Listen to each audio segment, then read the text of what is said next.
Christmas novena created by Louisa when she was 17 years old that she did every single year with our Lord. The 9 excesses of love that she thought Jesus, in her meditation, experienced during those 9 months in the womb.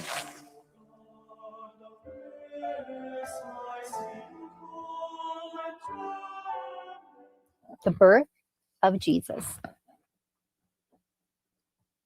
As I was in my usual state, I felt I was outside of myself. After wandering around, I found myself inside a cave, and I saw the Queen Mama in the act of giving birth to little baby Jesus. What a wonderful prodigy! It seemed that both mother and son were transmuted into most pure light. But in that light, one could see very well the human nature of Jesus containing the divinity within itself, and serving as a veil to cover the divinity in such a way that in tearing the veil of human nature, he was God, while covered by that veil, he was man. Here is the prodigy of prodigies, God and man and God, without leaving the Father and the Holy Spirit, because true love never separates.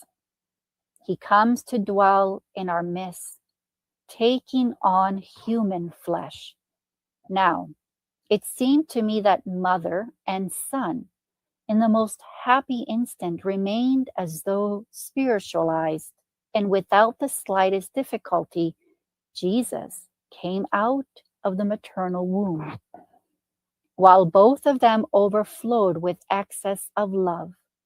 In other words, the most pure bodies were transformed into light, and without the slightest impediment, light Jesus came out of the light of Mary, while both one and the other remained whole and intact, returning then to their natural state.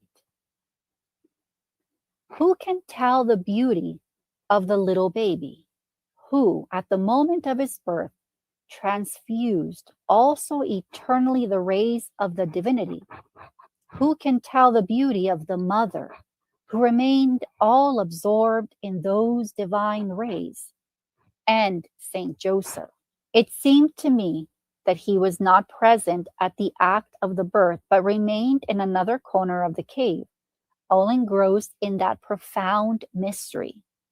And if he did not see with the eyes of the body, he saw very well with the eyes of the soul, because he remained enraptured by sublime ecstasy. Now, in the act in which the little baby came out to the light, I had wanted to fly and take him in my arms, but the angels prevented me, saying that the honor of holding him first belonged to his mother. Then the most holy Virgin, as though stirred, returned into herself, and from the hands of an angel received her son in her arms. In her ardor of love, she squeezed him so tightly that it seemed that she wanted to draw him into her womb again. Then, wanting to let her ardent love pour out, she placed him at her breast to suckle. In the meantime, I was completely annihilated, waiting to be called so as not to be scolded again by the angels. Then the queen said to me, "Come, come and take your beloved, and you too enjoy him. Pour out your love with him." As she was saying this, I drew near Mama, and she gave him to me into my arms. Who can say my contentment, the kisses, the squeezes, the tendernesses? After I poured myself out a little, I said to him, "My beloved, you have suckled the milk of your Mama, share it with me." And he, all condescending, poured part of that milk from his mouth into mine. And then he told me, "My beloved, I was conceived united to suffering. I was born to suffering, and I died in suffering. And with the 3 nails with which they crucified me, I nailed the 3 powers, intellect, memory, and will, of those souls who yearn to love me, keeping them all drawn to myself, because sin had rendered them infirm and dispersed from their Creator without any restraint." As he was saying this, he gazed at the world and began to cry over its miseries. On seeing him cry, I said, "Lovable baby, do not sadden with your tears a night so happy for one who loves you. Instead of pouring ourselves out in crying, let us pour ourselves out in singing." And as I said this, I began to sing. Jesus was amused at hearing me sing, and he stopped crying. And completing my verse, he sang his own with a voice so powerful and harmonious that all other voices disappeared at the sound of his most sweet voice. Well, good evening and Merry Christmas. I'm Larry Leopold, and tonight I just thought we'd have a brief reflection on this beautiful day as a conclusion to these 9 excesses of love. I wanted to begin at the beginning again with the Trinity. In the beginning, the all-consuming divine love of the Trinity burst out in the fullness of uncreated light and life of the Father's spoken word, fiat lux. And the Word was light. But the world rejected the light and preferred darkness. However, the light is love. And only love is real. All the rest is shadows and illusions. So the light found an even greater way to love. All-consuming love became the littlest and the most humble, consumable love possible.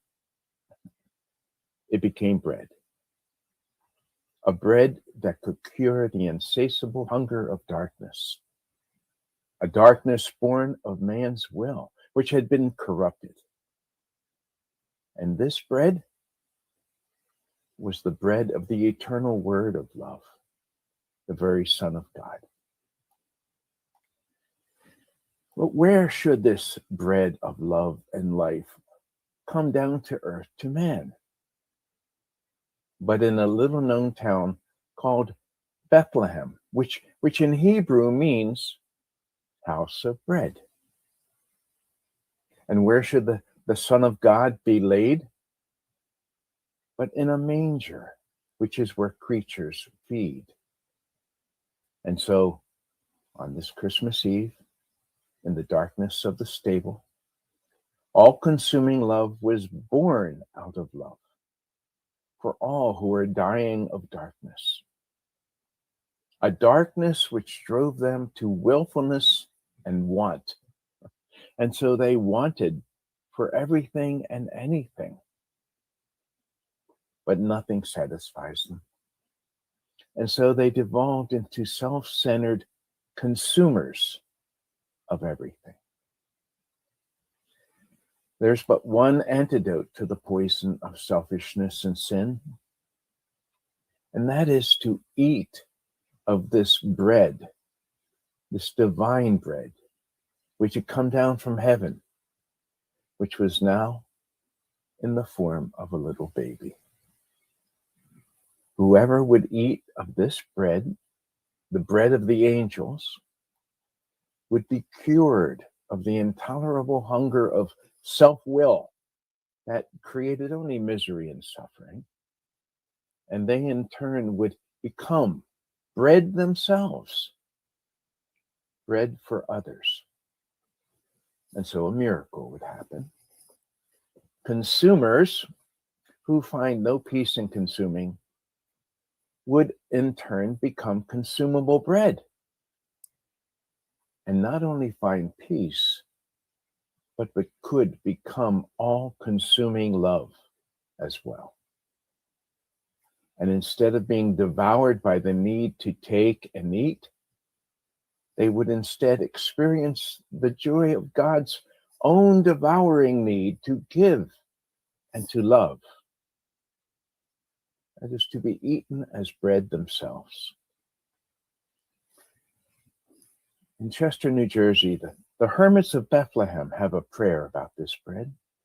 They pray, "Mary, Mother of the Incarnate Word and my Mother, you are the first house of bread.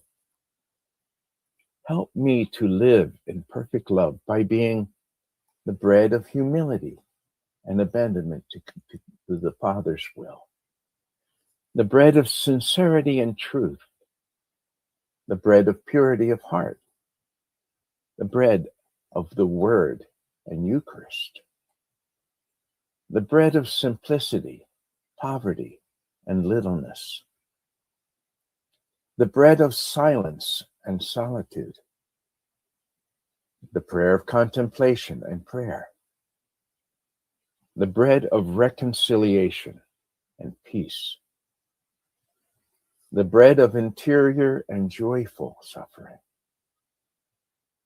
the bread of charity and desert hospitality, broken and offered with Jesus to the merciful Father and shared for the salvation of the world. To become bread is to offer ourselves as sacrifice, as we do in the Eucharist.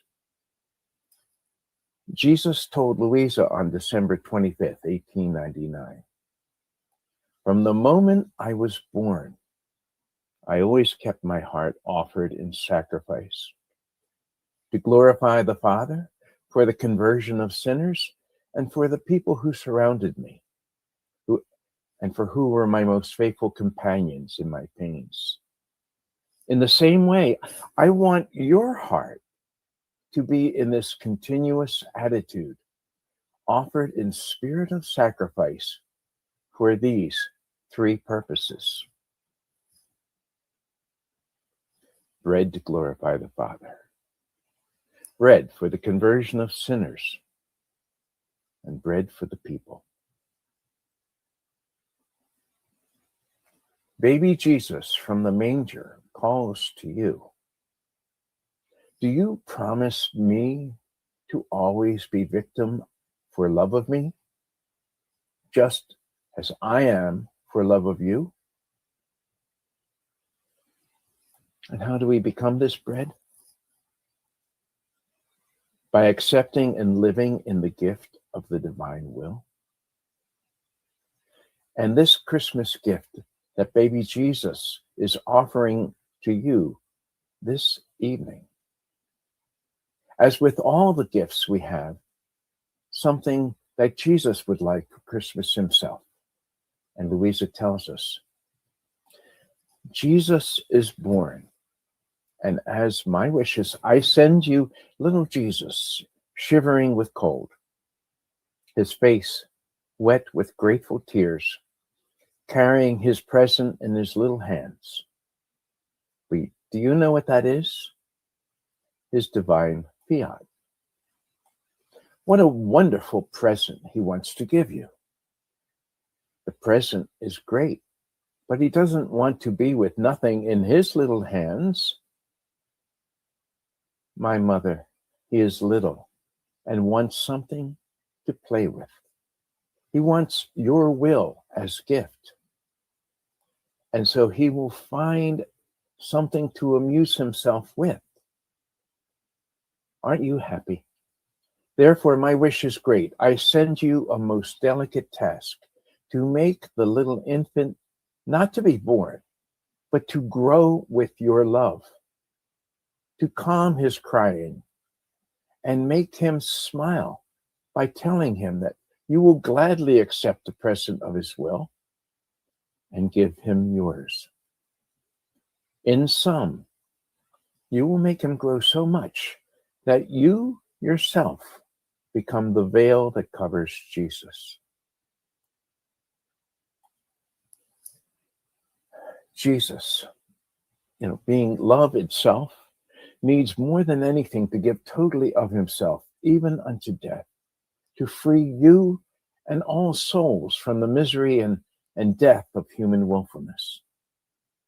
In offering himself as the bread of life, he has willingly taken on all the suffering that we suffer. On December 25th, 1900, he told Louisa, "My beloved, I was conceived, united to suffering. I was born to suffering, and I died in suffering. And with the 3 nails with which they crucified me, I nailed the 3 powers, intellect, memory, and will, of those souls who yearn to love me, keeping them all drawn to myself, because sin had rendered them infirm and dispersed from their Creator without any restraint." And as he was saying this, he gazed at the world and began to cry over its miseries. On seeing him cry, I said, "O lovable baby, do not sadden yourself with tears on a night so happy for one who loves you. Instead of pouring ourselves out in crying, let's pour ourselves out in singing." And as I said this, I began to sing. And Jesus was amused at hearing me sing, and he stopped crying, completing my verse. And he sang his own with a voice so powerful and harmonious that all other voices disappeared at the sound of his sweet voice. Jesus calls to you and I from the manger to comfort him, to warm and sing to him, and to feed him with his own bread of divine love. Give him the gift of your will tonight in exchange for his divine will. This is the most perfect gift for a God who has everything. "Oh, how beautiful it is," Jesus says. "He who lives in my will is everything for me. It is true, I have heaven all to myself, but it adds nothing new. On the other hand, he who lives in my will on earth gives me new surprises, new conquests, new love, new glory, and derives from me such beauty that I feel as in ecstasy." So if this is your gift to Jesus, we say, "Merry Christmas, Jesus." And I say, "Merry Christmas" to each one of you. Good night and fiat.